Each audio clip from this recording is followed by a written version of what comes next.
Este trabajo del estudioso francés tuvo una mirada crítica actualmente en Bonassi, un artículo del 2016. Por su parte, Juan Carlos Salvi, que está en esta reunión, escribió La presencia de Basílides en Numenio de Apamea. Tenemos el segundo caso, si hubo una apropiación de la filosofía de Numenio en los gnósticos. Pienso en los estudios de Carpopino, de Pitágoras a los Apóstoles, de 1955, o en la cristología gnóstica de Antonio Orbe, de 1976, y todo esto a propósito de los gnósticos nazarenos y el uso alegórico de la Odisea, uso que se reencuentra por otra parte en los textos de Nag Hammadi en la exégesis del alma. Un ejemplo, por otro lado, reciente, se vería en una obra de Michel Tardieu y Piladeau de 1996. Me refiero a investigaciones sobre la formación del Apocalipsis de Sostriano y las fuentes de Mario Victorino. Ahí Tardieu proponía a Numenio como una fuente de estos dos testimonios. Pero me voy a detener en la primera de las relaciones. Me interesa puntualmente el tipo de vinculaciones que podrían haberse dado entre Numenio y una corriente del gnosticismo puntual, la escuela valentiniana. Para eso voy a leerles un diálogo entre Eric Dodds y Richard Puech, que pertenece a la quinta reunión de la Fundación Hart de 1957, que se había abocado a la cuestión de las fuentes de Plotino.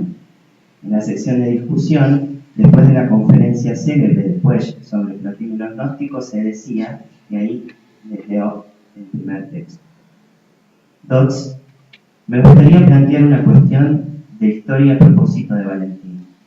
El señor Puech nos ha dicho que la doctrina atacada por Plotino en Eneada 2.9 podría pasar por valentiniana. ¿No se ve? No es el texto. ¿No es el texto? ¿El 1? Es el 1. También Numenio.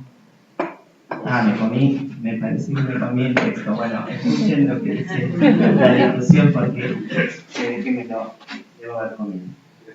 Entonces, esto lo decía Puech, Dodds a Puech.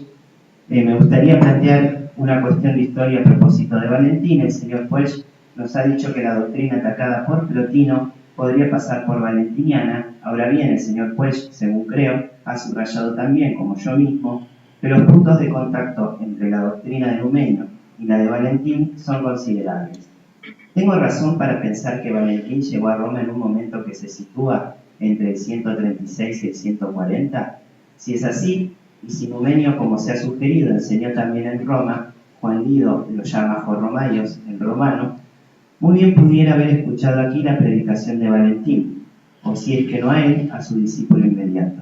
¿Es esto posible cronológicamente?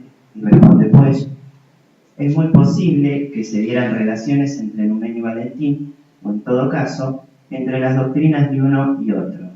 Muy posible, también, que en Eneada 2.9 se tenga en cuenta a Numenio al lado o a propósito de los gnósticos. Fin de cita. La intervención de Dodds, que un poco no hace justicia a lo sostenido por Puech, no digo por qué, porque no tengo tiempo, nos ofrece un punto de vista interesante. Y ese punto de vista lo constatamos sobre todo en lo que señala en cursiva. Puech afirma que es posible que haya habido una relación entre Numenio y Valentín, pero después señala que en la Eneada antinóstica probablemente podían evidenciarse marcas del apameo. Es difícil precisar eso que dice Puech de al lado o a propósito de los gnósticos. Recordemos que el trabajo clásico de 1934 que cité anteriormente, Puech reconocía en Numenio temas de la gnosis, es decir, la cuestión del dualismo cósmico y antropológico. También sugería que el filósofo medioplatónico podía haber sido un judío o tener un origen semítico por el uso que hacía de la terminología y de los temas bíblicos. Pero lo que nunca sostuvo Puech es que Numenio se hubiera enfrentado con los gnósticos. Sobre este punto pienso en su conocimiento de la Biblia, vinculado con la defensa de Platón. Y particularmente tengo en mente su noción de segundo Dios, el demiurgo. Esto situaría a Numenio en las antípodas del gnosticismo. El lugar asignado a Moisés, en los términos de Clemente de Alejandría y de Eusebio, como a la par de Platón, acuérdense, Platón es un Moisés que hablaba en ático, o la búsqueda de enaltecer las características del dios hebreo, podrían estar sugiriendo una toma de distancia frente al gnosticismo, digamos, el gnosticismo valentiniano. Pensemos que Valentín, gracias a los testimonios que conservamos de Hipólito de Roma, para algunos platónicos, para otros pitagóricos, hacía un exégesis de la carta segunda de Platón. También que se refería al dios hebreo como un creador del cosmos vanidoso que pretendía ser honrado por eso, Dimetri, una terminología que quizás pueda tener su contracara en el fragmento 56, que decía que el dios de los hebreos, según Numenio, al ubicarse en una posición de orden trascendente, consideraba indigno que se le rindiera culto, autotes times tina. Esto podríamos decir que es un frente, las marcas de polémica con el gnosticismo, en concreto con el valentinismo. Pero el otro frente justamente es el que se insinuó en la frase en cursiva. ¿No sería Numenio un antecedente de la polémica que tuvo Plotino y su discípulo Porfirio con los gnósticos? En este momento y en este primer año de la investigación, voy a ofrecer un estudio del fragmento 2 de Plas. Solo eso, nos vamos a detener en ese fragmento. Pretendo reconocer esos dos frentes a los que me referí, las marcas probablemente antinósticas en Numenio, pero después las marcas de este filósofo que podrían estar detrás de la polémica con los valentinianos de Plotino y Porfirio. Lo que podría conectar ambos frentes sería un tipo de praxis ética. Si se quiere, es el tema famoso del monon pros monon, del encuentro del solo al solo, que en Plotino aparece en el primer escrito, en el noveno, en el décimo, hasta en el 34, que es casualmente el escrito siguiente a la gran tetralogía antinóstica. Leemos el fragmento de Numenio, que es este que transmite Eusebio de Cesarea. Prestemos atención a los términos que están remarcados y después a los dos puntos A y B. También Numenio, en otra ocasión, cito la traducción de mi padre de Gredos, en los libros sobre el bien, interpreta así el pensamiento de Platón. Nos es posible extraer los significados de los cuerpos a partir de sus semejantes, así como de los indicios de los objetos que están en nuestra presencia. Al bien, en cambio, no hay medio alguno de comprenderlo, ni a partir de algún objeto presente, ni de ningún ser perceptible semejante. Igual que una persona instalada sobre un mirador, otea con agudeza y de un solo golpe de vista, ve una barca de un pescador solitario, sola, aislada, llevada por las olas, del mismo modo es necesario que uno, apartándose bien lejos de lo sensible, dialogue solo con el bien solo. Allí no hay hombre ni ningún otro viviente, ni cuerpo grande ni pequeño, sino cierta divina soledad, indecible y sencillamente indescriptible. Allí tiene morada el bien, entretenimientos y fiestas, y el mismo en paz y bienaventuranza, el pacífico, el soberano, reside siendo llevado alegremente sobre la esencia. Pero si alguno, obstinándose en las cosas sensibles, se imagina que es alguien que vuela hacia el bien y después, al vivir voluptuosamente, cree que lo alcanzó, se engaña totalmente. Porque para esto se necesita un método que no es fácil, sino que sobrepasa lo ordinario. Es lo mejor estar despreocupado por lo sensible, tener un ardor juvenil por los saberes y contemplar los números para de este modo llegar a poder dedicarse a un saber que es el ser. Bueno, ¿de qué habla el fragmento? Podemos, con el padre Festucher, decir que se plantea el tema capital de la filosofía religiosa del siglo II. ¿Cómo se conoce a Dios? Se explica una manera de acceder a Dios. Se afirma que puede haber una comprensión del bien. Hay referencias que remiten tanto a República 6, 509 como a 505 a 2. Eusebio decía claramente en esta sección que Numenio interpretaba el pensamiento de Platón, Platonos dianoian hermeneuo. Lo curioso es que el medio de acceso a ese bien no es, o no se parece mejor, al símil propuesto en este diálogo, una ascensión como la del personaje que estaba preso en el interior de una caverna. Es cierto que muchos de los temas que se señalan podrían estar remitiendo al banquete de la carta segunda y séptima de Platón, a propósito de una experiencia repentina, de una instancia inefable, etc. Pero llama la atención el ejemplo de un mirador, Escopé, y la observación que se da del mar y de una embarcación. Ahí no sé si puede haber una revisión al político de Platón, al tema del lugar de la desemejanza, y a este demiurgo platónico que pilotea el cosmos. En principio este mirador supone la idea de un elevarse. En otro fragmento se cita una idea semejante, en el fragmento 12. Esta terminología está presente en Filón de Alejandría. Y digo esto ya que es en este autor en donde se supone un tema ético, eso sobre las leyes particulares. Recordemos que Puech y otros sostenían la idea de una influencia de Filón. Si esto es así, sería comprensible que estemos ante el primer frente, eso que marcamos con el ítem A y A', es decir, un uso positivo del judaísmo para oponerse a una probable lectura gnóstica hostil al Dios bíblico.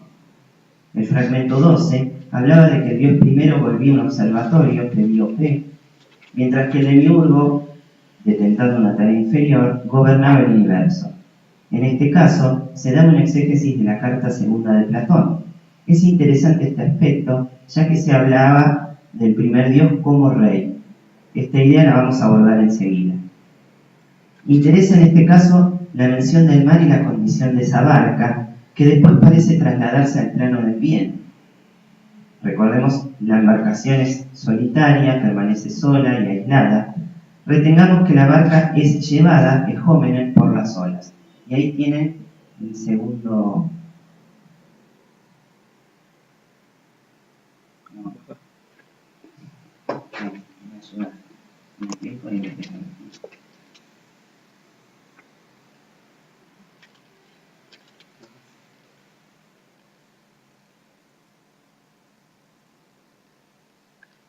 Comparemos ese pedacito,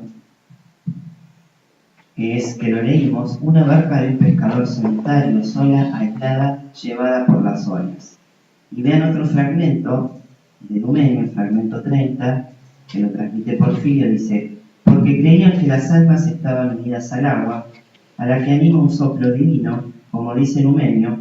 Por esto dice, es por lo que el profeta dijo, el Espíritu de Dios era llevado sobre la superficie del agua. Perdón. Ahí tienen el texto. Vemos que el motivo del agua, el propio Numenio lo vincula a una cita del Génesis, también a una referencia en torno a la religión egipcia que no pusimos. Ahora, en este caso se usaba otro verbo, en Ferestai, ¿no? Que no está en la Septuaginta. Hay que ver que ahí entonces Numenio está modificando la versión que tenía. Bueno, habría que ver qué versión manejaba. Claro que habría que unir esto con el primer libro sobre el bien de Numenio, que hablaba de los pueblos renombrados que estaban de acuerdo con la filosofía de Platón, y ahí citaba a los judíos. Pero vayamos al ítem A', en ese caso se decía que el bien habitaba en paz y que era soberano. Lo que llama la atención en ese caso es que se afirme que este bien residía llevado alegremente sobre la esencia. El verbo era epogeuman, que daría la idea de trascender por una parte, pero que significa estrictamente montar. Lo llamativo es que con esta expresión estaríamos ante la famosa frase de la República 6.509 que hablaba de un epekeina tesusías. Acá se sostiene que el bien, en todo caso, monta o flota, si seguimos con la comparación marítima, sobre la esencia. El estudioso italiano Marco Zambon sostenía que el bien, en este caso, es descrito por imágenes que se refieren a la concepción oriental de la soberanía, aislado de todo contacto con las realidades inferiores, pacífico, dado a los placeres superiores, ubicado más allá del ser como un rey en su cargo. Me interesa retomar esta terminología a partir de una comparación con Plotino, dado que nos permite, porque nos permitirá, digo, introducirnos en el segundo frente, o el ítem B.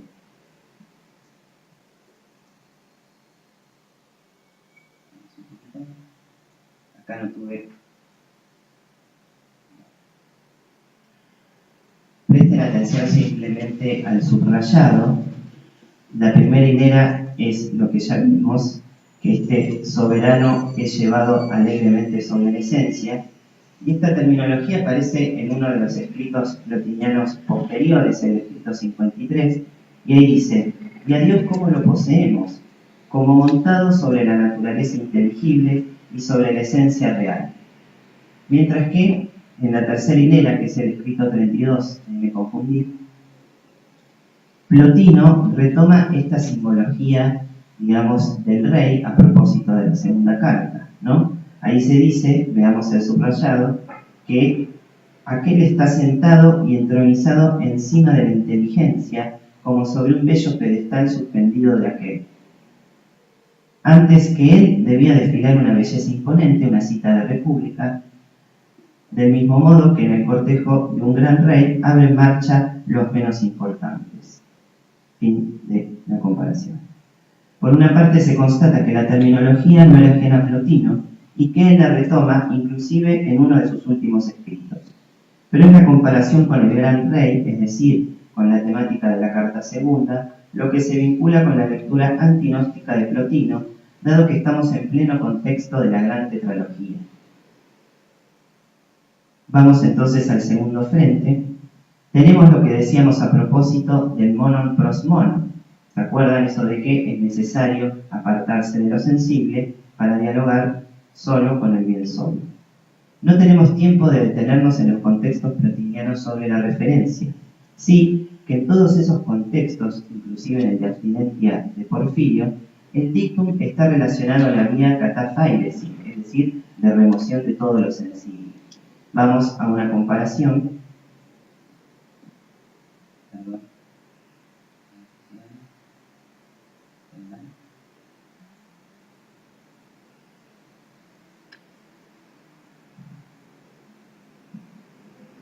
Me parece, la anterior ¿estaba bien la referencia anterior? ¿No estaba bien? Bueno, perdón entonces. Vayamos a la referencia anterior.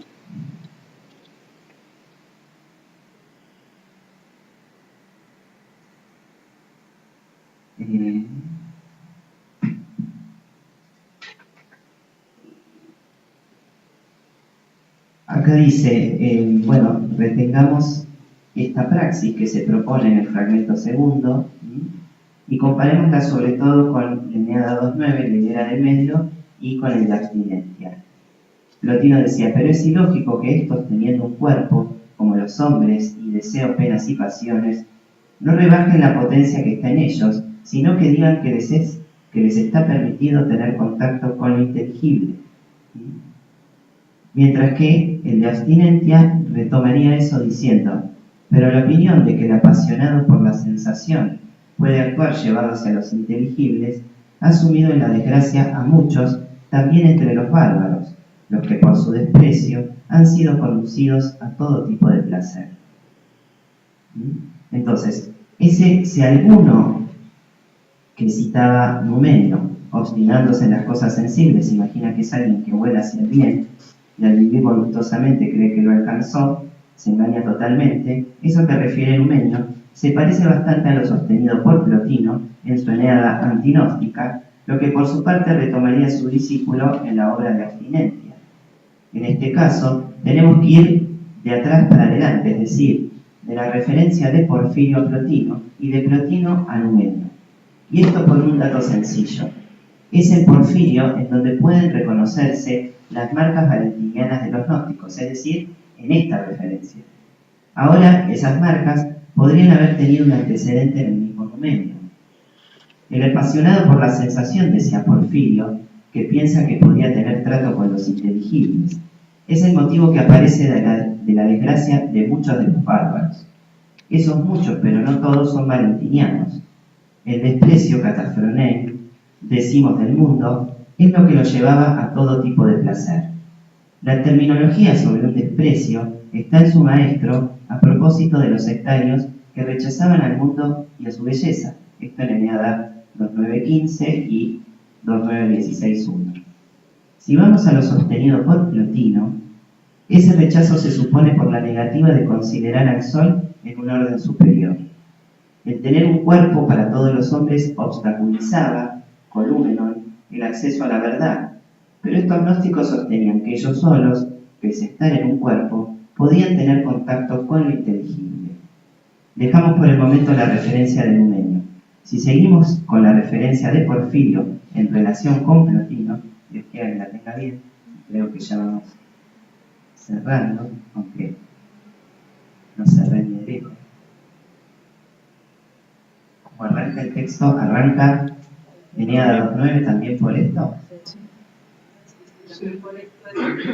También por esto es indiferente el alma del mundo en cuanto a estas cosas. Nosotros, sin embargo, no somos señores de ellas.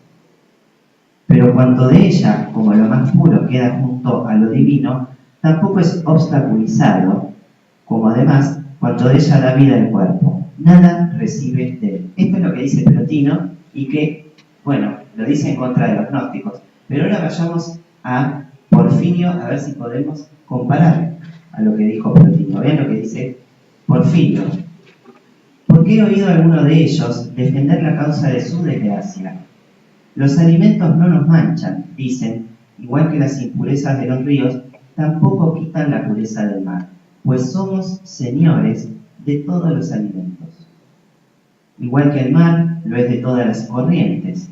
Si el mar cerrara su boca para no recibir los cursos de agua, sería grande en sí mismo, pero pequeño en relación con el mundo, como si careciera de capacidad para recibir las impurezas. Para precaverse de mancharse, no aceptaría recibirlas, sin embargo, no recibe todo. Vean que aparece la misma terminología. Y si vamos al más chiquitito, tenemos un fragmento de Valentín, que lo acoté, pero dice: desde el principio sois inmortales e hijos de la vida eterna, sois señores de la creación y de toda corrupción. Ya la terminología sobre el hecho de ser señores no solo remitiría a una fraseología valentiniana, sino también a una interpretación gnóstico-paulina del mundo. La primera carta a los Corintios, capítulo 8, 7, 8, hablaba justamente de los que comían la carne sacrificada a los ídolos y que su conciencia, al ser débil, se manchaba. Lo que vimos en Porfirio. Seguir las pautas de una providencia inferior, dirán los gnósticos, era acatar los mandamientos del dios Demiurgo, en plano de la corrupción del fragmento de Valentín. Ellos, en cambio, podían recibirlo todo. Esta expresión con el verbo dejomai y el hecho de ser señores, vemos que se reproducen en Plotino. Plotino invierte el sentido de la interpretación valentina. Retomamos una última comparación y ya con esto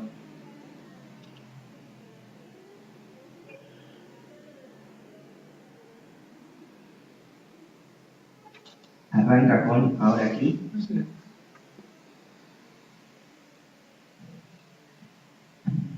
Eneada 2.9 dice: ahora aquí es necesario elevar también himnos a los dioses inteligibles y después sobre todos ellos al gran rey de allí, principalmente al manifestar su grandeza, ton megan, en la multitud de los dioses, porque no es propio de los que conocen, y aquí utiliza el término eidoton, no gnosis. Los que conocen la potencia de Dios, saber que Él no se limita en uno, sino que se muestra como la multiplicidad divina en cuanto Él mismo se ha mostrado. Pero también este cosmos existe por Él, y mira a Él. Y vean lo que dice el de abstinencia. Sin embargo, es la continuación de lo que les leí. Recibe todo porque conoce, gnóscusa, su grandeza, méritos, y no se aleja ante lo que le llega. Es necesario, sin embargo, que todo se nos someta, expresión paulina. Pero el abismo no se contamina. De esta manera, también los alimentos vencen a los pequeños, pero en donde se da un abismo de poder, todo se recibe y nada impurifica. Después ahí hay una comparación con los marcosianos, donde se repite esta terminología valentiniana de una grandeza del conocimiento. Nos interesa entonces la mención de la grandeza, ton megan, y del conocimiento, eidoton, en tanto podría hallarse otro eco de la terminología de la abstinencia. puede verse que la grandeza de la que se habla manifiesta la multiplicidad divina, y que aquellos que conocen la potencia de Dios, como dice el texto, conocen la continuidad existente entre esa multiplicidad divina y el cosmos. Nuevamente habría, en el caso de Plotino, un uso de los temas y del vocabulario valentiniano que estaría reflejando un empleo más una inversión de sus sentidos originales. Teníamos una comparación más, pero no tenemos ya más tiempo. En ese caso, lo que veo repetirse, voy a leerles un poco. En Numenio se hablaba, ¿se acuerdan? Si alguno se obstinaba en imaginar que llevando una vida voluptuosa podía ir al encuentro del bien, se equivocaba. En ese caso, yo la compararía con una arrogancia, vamos a ver, una arrogancia de la que habla Plotino, y utiliza Plotino una terminología semejante. Habla de que es como aquel que piensa en sueños vuela, ¿no es cierto? Digamos, Plotino es un ejemplo similar al de Numenio, volar mediante el sueño. Los gnósticos sin trabajo ya se sabían, como vimos, en contacto con lo divino, pero tendían a una suerte de indiferentismo ético. En parte esto puede reflejarse, cierta derivación valentiniana, en las palabras de Valentín, hijos de la vida eterna, desde el principio, que está ahí, como señores de todo. En ese ser señores se percibe un rechazo del cosmos y a la vez una concepción apocalíptica. Se habla de disolver al mundo. Estas dos ideas, justamente, que reaparecen en la Eneada antinóstica, podrían estar en la base del planteo de Numenio. El cosmos era bueno y permanecía como imagen del plano superior. Hacia el final, y para concluir, se retomaba otro fragmento de Valentín que hablaría de la experiencia visionaria del heresiarca. Interesa en este sentido la interpretación de Hipólito. Y Valentín ha mostrado esta disposición en pocas palabras en un salmo que empezando desde abajo y no como Platón, es decir, invirtiendo el sentido de la carta segunda de Platón. Esa inversión de Platón y del cosmos probablemente fue conocida por Numenio.